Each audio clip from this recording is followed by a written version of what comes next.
In today's video, I'm going to teach you how to log in to your Wix website. 2026 guide.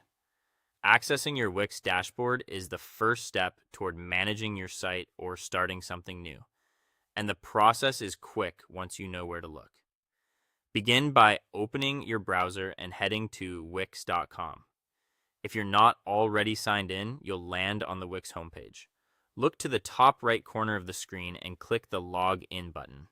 This takes you to the secure sign-in screen where you can choose how you want to access your account. Wix gives you a few login options.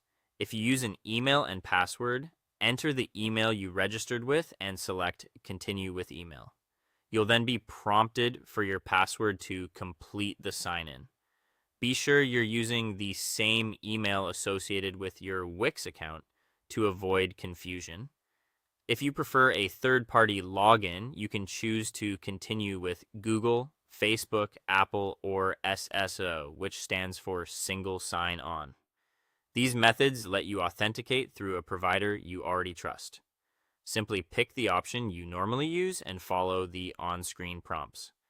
If you're logging in through an organization with SSO, your company may show you a branded page. Just proceed as instructed there.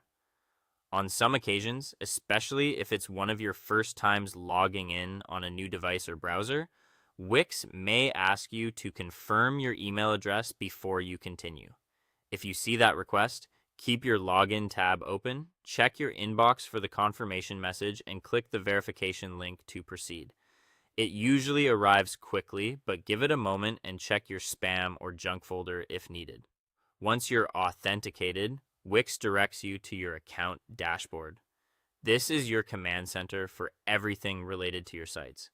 If you already have a website, Wix will typically open that site's dashboard automatically so you can jump straight into managing pages, settings, or analytics.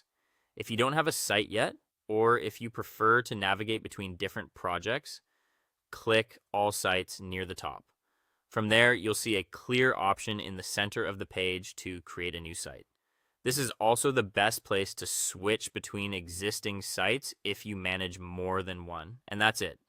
Log in, choose your preferred method, verify if asked, and you're in your dashboard ready to build or manage your website with confidence. That's all for this video.